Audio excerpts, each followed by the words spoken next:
it's officially the off season for me now, bro. Got a lot more free time on my hands now. Yeah. Less things to worry about on the weekends. I ain't got to worry about staying up too late no more. Yeah, man. Yep. Here we are, man. I thought they were going to win. I really did. Here we are. You ain't the only one. I promise you ain't the only one. Holy hell. They had momentum in the second half. Oh, man. Here we are Josh again. Allen was playing good. Here we are again. Not his fault. Good. Can't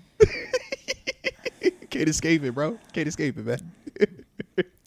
Couple sketchy ref calls in the Chiefs' favor. Hey. It's crazy this Typical out here. Formula, huh? It's crazy this out here. I've seen this story before. But then it's also still Mahomes. It's Mahomes, hey. Being Mahomes. Hey, you like see Mahomes. You got to give props where it's due as well. Salute him, right? You got to salute him, man.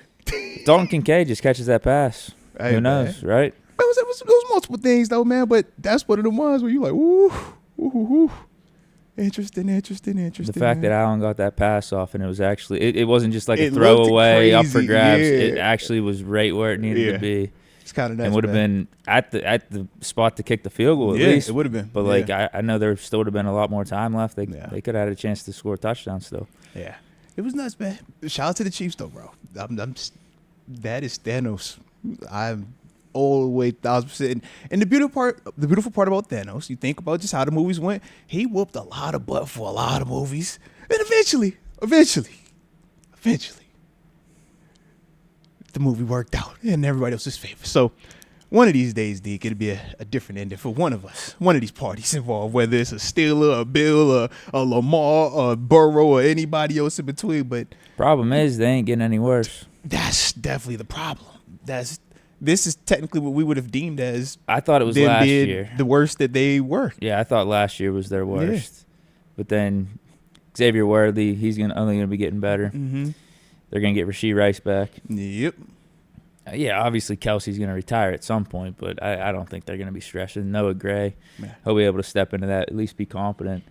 Or they'll just draft a guy in like the first or second round to be the next tight end. Shoot, I was looking at they going Hollywood Brown. All of a sudden look back good. He's catching the football, running fast. I'm like, oh, all right. And then, Juju, it's like Juju outside of a Chiefs or Steelers uniform, he looks old. He looks like, all right, it's about to be over. You throw Juju back in that Chiefs uniform, and I'm like, oh. Hopkins is like their worst receiver. Seriously, which is kind of crazy, man. It's definitely kind of crazy. I'm like, that's option 4. What a time, man. What a time. But Chiefs Eagles though, huh? Yeah, man. Chiefs Eagles. Rematch. Saquon different though, huh? He's unreal. Yeah, he's unreal. Eagles offense, ton of weapons, absolutely loaded. Commanders could have had a chance if they just didn't fumble the ball. Yeah. Like I do think you saw as the game played on, the Eagles did have the better roster. They were a little bit more overpowering, but it's not like the Commanders and Jaden Daniels were struggling moving the ball. They just kept fumbling, and the Eagles capitalized on all those opportunities, and then it just became a blowout sooner rather than later. I thought you look up and they didn't put the 50 up on them. Daniels played good. That loss ain't on him. I think they had 3 fumbles. It was something crazy like that. Eagles scored on all of them. And it was all at like the worst times too. I mean, you talk about the one. I think that was because they got it the to tight end 14-12. Yeah, was that going into half? I think. Shoot, even in the second half, before it got all the way crazy when Saquon hit like that last one, it was like, they were still very much back and forth. Where I think it was like an 8-point game or something like that. And then it just got Saquonish. It got weirdish, and then even the young was a rookie running back from Clemson even had him a crazy run. So craziness, man, craziness. Yeah, obviously the Bills Chiefs was a good one. Came down to the wire. That Eagles Commanders won. I shut it off in the 4th. You even told me that your man KP. I walked in bro. and you're like, your guy got some snaps. I was thinking, what? Juju, he had some catches. Is that you talking about? And then, I guess KP got some snaps. Man. I didn't even watch it. I turned it off like midway through the 4th. I was like, this game's over. KP led a scoring drive, man. KP when was it Shimply? Excuse me. Yeah, when he had the long touchdown run, that was the Kenny Pickett drive, and then they basically just handed it off to him again. He finished it. You see Saquon run off the sideline. Oh, they hype. But I was like, okay, KP, I see you get your name in the paper, so to speak, man. And across the board, you could see how people are going to give you either from a Steelers perspective, dang, Kenny Pickett done been to a Super Bowl Who cares? now He's a quicker backup. Who cares? than the Who Steelers. cares about that? Or you had them He's taking a shots backup. at the rest of the NFC East. Dak Prescott and the Cowboys, Kenny Pickett that had snaps in the championship game before you Well, that's guys. fine. Like, You you know what I'm say saying? that. Like that's fine. pretty much, you know. So that's what was going on right now, man. But yeah, your boy, he got out there, man. It really doesn't say much about KP unless he's actually out there playing and doing the type of stuff that Jalen Hurts was doing yesterday. It doesn't matter. Yeah. He's the backup. Like, come on. But it's KP though, bro. Come on, bro. It's still He's KP, the man. backup. It's still KP, bro. It was good to say. I was like, yo, I know him. We know that guy. Once it's still, always still. Pure blood. He's pure blood. He's pure for blood, sure. man. He's definitely pure blood, man. Yeah. But unless he actually opens up his mind, opens up his perspective, and takes in some of the things that you could learn from being a backup, I mean, I don't know what good it's really doing him right now in terms of like having a take on where he's at in his career, if he made the right decision, that type of stuff. It's like you're the backup. But you know how he said whenever he was the backup for us for that game or so, whenever Mason was out there and they asked him, did you learn anything? He said no. So if he changes that perspective with the Eagles, which he probably did, like it seems like he likes being there, and he gets an opportunity somewhere else, then I think that's the path or the way that we could find out whether or not if KP made the right decision. Because I think there is something to be said to being in an environment like that, going to a Super Bowl, and taking a step back for a year, kind of like how we're talking with Fields. Yeah. So if he's able to actually take that to heart, learn some stuff, gather this new perspective, go to maybe the Rams next year, go to the Colts, go to one of these teams and actually have a chance to start, then we'll find out if KP made the right choice. He needs to be actually out there playing. If he's just going to be a career backup, then it's like, bro, you should have stayed with the Steelers. Yeah, I think that's fair, man. Especially when you're talking about the career backup element. There is a difference between being the starter that you were drafted to be, a franchise guy, versus just being a high quality depth guy. If that's what you're trying to be, there's nothing wrong with that, but that doesn't look like bad. It doesn't mean anything. Yeah, it's like we mean the same thing. It's like, cool, right, you're right. just collecting checks. Yeah. It's a difference between you going and, like you said, whether it's a Rams, a Jacksonville, a Jets, or any of these other potential quarterback opening spots, or where you might have a veteran quarterback who is on the back end and you might get opportunity via injury. It's like, yeah, that would definitely, boast or boost up his argument of, he made the right decision way more. I'm with you 1,000% on that, man. Yeah, we'll at least have a take on it one way or another. Yeah. Right now, it's just like, I don't know. Yeah, he's in year 3 in his career, went to the Eagles, backup. Obviously, he's part of a good organization, good team, but you're still a backup. Yeah. Doesn't really mean too much right now. Yeah. I'm with you, man. I'm with you. But he did play. He did play pretty good. I was gonna say he played pretty good in the spot duty that he was out there in the regular season. Yeah. Midway through the Commanders game, I think he started the Giants game, but then he got hurt. So who knows what happens in the Super Bowl? Yeah. Hey, Hurts looked good though. Hurts looked very healthy. Hurts looked back, bro. Hurts looked like he was back. Yeah. I was like, oh, he done rewound the clock. He done found MVP for him again. You want Saquon to hit you with the headshots, or you want Jalen Hurts to go ahead and show you can still throw it? And he looked good. I think the Super Bowl gonna be a fire matchup, bro. Like it's a rematch on top of that. Saquon added into the equation, changes it. How'd you feel about Zach Bond? I know you were like a little bit like, good surprised that he was in the defensive finals, but did you see what he did in the game? He balled out in the game too, bro. He's a good player. Yeah, he was balling, man. Impact. 11 of them things, TFLs, turnover. Like, one of the things I officially realized about this Eagles team is that they're, even though they are a really good offense, they're a good team. Obviously, one of the top 2 teams in the league right now. Mm-hmm. They're probably the most boring team to watch. I can't stand watching their offense. Yeah, it's so annoying. They are not trying to trick you. They run a small menu, but they are ultra efficient with it, offense and defense. Defense the same way, man. You can get this cover 3, you can get a cover 1. We winning up front. We're going to keep the 2 high shells when we need to if we think you'll pass the team. And that's what they sitting in. They're not doing a ton of, like, I want to blitz, I want to trick you. But you also look at the way that they've structured their roster. It's like you look at the Jordan Davises and the Jalen Carters, and it's like those dudes are killing. Nolan Smith, man, he's showing up a lot more in the postseason. We talk about the LBs at the second level. One of them dudes a Defensive Player of the Year candidate. You know what I mean? So it's like they got the pieces, and then they got guys that could cover. You got young safeties, young cornerbacks that you feel good about, mixed with the Darius Slay, the veteran. And yeah, you got a guy in Vic Fangio that's wheeling and dealing that thing, man. You got them boys playing fast. It's that offense, small though. menu, big understanding, it's man. Unbelievable. Yeah. Just the consistent read option. Run game, RPO, and I'm going to just milk you to death with it. Just, okay. Yep. And as soon as you make one mistake, Saquon can kill you. You make one mistake, A.J. Brown can kill you. You make one mistake, Devonta Smith can kill you. Man. Very annoying to watch. Very boring to watch. Yeah.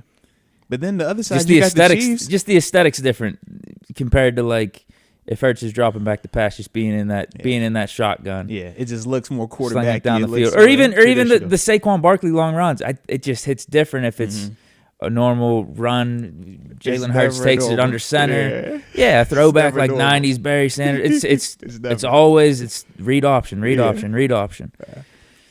I mean, but that was the Commanders' offense this year. It's the same. They gonna read option you, triple option you to death. Jaden Daniels got run pass options, could pull it as well. Well, tell me why I'm wrong, because you agree with me. Yeah. Why is the Commanders more exciting than that? I think it's maybe Jaden Daniels being able to pass at a higher clip and a better clip than Jalen But I Hurts. also think that Jaden Daniels is a little bit more like electric when he has the football in his hands, whereas Hurts is more of like the smooth. So Hurts is like a Cadillac when I watch him play. Like he's just super smooth. Like, you know what he's gonna get to, but it's not flashy. Whereas you look at Jaden Daniels, you look at Lamar Jackson, that's more, even to Josh Allen, that's more of like flashy. It's like, whoa, it's loud, but it's lightning quick when they make their moves. Whereas Hurts is like, it's like slugging along, but it's productive. It's almost like the Chris Paul approach. It's like, Chris Paul is still a ultra elite guard, but he's not as exciting as Russell Westbrook. Yeah. When Russ out there getting trip dubs and dunking on people, you like, bro, what is that? Jaden Daniels' accuracy, I think he puts it more on display too. Yeah. More tight window throws. And I also think that Jaden plays a little bit more aggressive with his like throwing the football, whereas for Hurts, he plays more within the scheme of the offense, and that's why you see more of the RPO. But he doesn't mind giving it. The guy got to be a little bit more open for Hurts to make the throw, or it's got to be a one-on-one on the sideline. Correct. Whereas with Daniels, I just feel like right now he's still on that young guy, bro. I haven't seen where I can't do this just yet, so I'm gonna keep doing it. And I just think that they're different mentalities with it, but both of them are highly effective. But I think that's why when you watch Jaden Daniels and specifically the Commanders on offense, it's just more exciting because of that. But it's literally the exact same style of offense. It's RPO. It's Brian Robinson. I can pull from here. I got what's my man over there? Zach Ertz is the tight end now, so I can go to there. And if not there, if I want to look deep, I got Terry McLaurin. And if that isn't there, and y'all got that man coverage, I'm gonna pull it and run. And when Daniels pulls it and run, that looks way closer to Lamar Jackson pulling it and run than it does when you watch Jalen Hurts, who, like we said, is still effective. It still gets the job done as we saw, but he doesn't feel like he gonna go for 60 on you if he pulls it. Whereas Jaden Daniels, he's not gonna make anyone look stupid. Yeah, you're like Jaden, like if you're not all the way alert, he can really gas you right here. Yeah, I guess it's a Hurts problem then. Yeah, Hurts is old school. I think he just plays old school. He looks so old. Like everything about his body, he wears the hoop earring. Listen, old school, bro. Right. Like that's just his soul, bro. From a winning standpoint, nothing wrong with it at all. It's just boring to watch from like the outside. Optically, right. He's the version of like when they was talking about the Nuggets and it was like everybody wants to shoot threes. And it's like, well, the Nuggets, they pound you inside. They got the big man. It's like, I don't want to watch that. But you're like, they kick a lot of booty. Why? Because it's like, it's effective as heck, but it's not going to win a ton of style points. It's not as pretty, but you see how if you're not careful, they can still score 50 on you, though. It's a physical 50. It isn't like the sexy 50 where we're accustomed to seeing like the Rams, Chiefs when they did the 50 with each other. It isn't that. That was like a straight body blow 50. It's there. Yeah, I think a good part of them scoring 50 was the Commanders fumbling it as well. Absolutely. But did they fumble by accident or were those punch outs? Yeah. Because that's the same thing we talk about here in Pittsburgh when we would say we do bank on some of these fumbles happening because we preach it. And you heard with the broadcast, they were talking about how that's something that they preach, punching out the football when those dudes are getting up off the ground like that, because typically that guy's more so concerned with getting up before getting touched and trying to get up the field versus ball security, get up, let me get up the field. So, I mean, I like the approach with it, and it was good to see it actually work. Yeah, and there's nothing wrong with that at all. I mean, I like being able to make splash plays. My thing is we also got to have some better schemes, though, too. And I would agree with that. We can't be relying solely on that because when the ball's out there, it's like 50-50 chance Yeah. if you're recovering or not. Now, question, though, you brought up better scheme. We said with Philadelphia, their scheme is one of the most basic vanilla schemes in the National Football League right now. And based off of what they've done statistically, they're viewed as the number one defense in the NFL right now. And when I tell you they are super basic, they don't do a ton of decorating. They don't do a ton of window dressing. It's line up. You know exactly what this is, but can you beat it? That Seems like they can afford to. Well, true, but as you can see, though, personnel matters. This is the big part. It's like they have the pieces. We thought we had it too. Why you think we spent so much money on the pieces that we spent it on? We had good enough personnel when you got a Queen, a Porter, Minka, Cam because Hayward, the way TJ, that they're playing their Smith. defense is the way that we want to play our defense, and at times you can see where that does work for us. But also, unfortunately, we saw at times this year where it didn't work, and that was big in terms of why we were like, "Yo, we need more." But to me, I just think that you got to look at all those defenses and look at how the offenses still complement them as well, because their offenses still create a ton of pressure on the opponents because their ability to score. Whereas we still feel like that's where we're kind of lacking at, our ability to have an offense that can still sustain a drive and go out there and march it, but at the same time can get me an explosive play. We feel like all those other offenses that we're playing this weekend, they can still do that while still having the good defense. They still could. If I need an explosive play, if I need a drive to keep my defense fresh, to keep my defense from having to defend against another high-powered offense multiple times, those teams have that. So that's the complement to it. Whereas when we had that going, that's when we went on that run where was it 10-3? It was like, all right, we feel great right now. But as soon as that shifted, that's when we started to see the strain on all our aspects of the ball. Whether we're talking offensively, man, why aren't we getting more? Whether we're talking defensively, when are we going to get another stop, a splash play, a turnover? It's like they got to go together. And that's part of the reason why I want to rock with Justin Fields, because no matter what you want to say about what the offense looked like and how it could have maybe been a little bit better with him those first 6 games, we were sustaining drives. We were a more efficient running team with him. Now we got the uptick in passing with Russ, but I think that enabled our defense to take a little bit more of a rest, get a little bit more, a little bit more fresh whenever they had to go out there. So combine that with, to me, whenever I look at Jalen Hurts and like that Eagles offense and all that, now obviously they have better weapons, but I don't see any reason why Justin Fields can't be a Jalen Hurts here. I don't see why not. If you look back at their past and just even their abilities and intangibles, like Justin Fields was the better player in college over Jalen Hurts. I think Justin Fields has the better arm over Jalen Hurts. I think Justin Fields is more dynamic as a runner than Jalen Hurts. So, like, we could do something like that here with the Justin Fields. It's just, can we get the scheme right? Can we get the weapons around him right too? And then I think all of that, if we rock with, I guess basically what I'm saying is if we can rock with Fields and he could develop and be that guy, then maybe our offense in 2025 can help the defense to the degree that you're talking about. I'm with you on that. I don't see why not. I'm with you on that. I just, from my eyes, I think that is still a big jump that we're talking about Justin Fields taking to go to what we're seeing Jalen Hurts do. I'm not saying he's not capable of it. I think he has the characteristics to do it, but he still would have to take that type of jump. And Jalen Hurts isn't just a regular dude that everybody is doing that. You know what I mean? He was given that chance too. They moved off of Carson Wentz, the guy that they drafted number 2 overall, and Jalen Hurts was given that opportunity, given the snaps, given the reps. And it wasn't perfect his first year. I think they went 9-8, lost in the playoff game, but then he really took that. He took jump in his second year starting, went to the Super Bowl, talking about him being the MVP. Same with Lamar Jackson. Lamar in that second year when they said, all right, you the guy, it's like, he took the jump. So it's like if you reward it, cool. If you don't reward it, then you react off of that and you kind of plan accordingly. But I think for the team, that's all the stuff they're wearing right now. Yeah. Which one of those decisions make the most sense? Which one are you willing to live with if it goes great? Which one are you willing to live with if it goes bad? And which one is the one that gets you in between and everything else? I think those are all the variables that, like I said, they're talking about. Obviously, we had Mr. Rooney talk, so we'll react to some of his comments in a little bit as well that was kind of talking about this. But I think that's where we at with this thing, man. We got multiple avenues, multiple ways, but we do know based off of this weekend that kind of what we still been saying since the season ended, like the quarterback play matters, man. Like you need all the other pieces, but all them teams, man, they got the guy or the guy playing like the guy.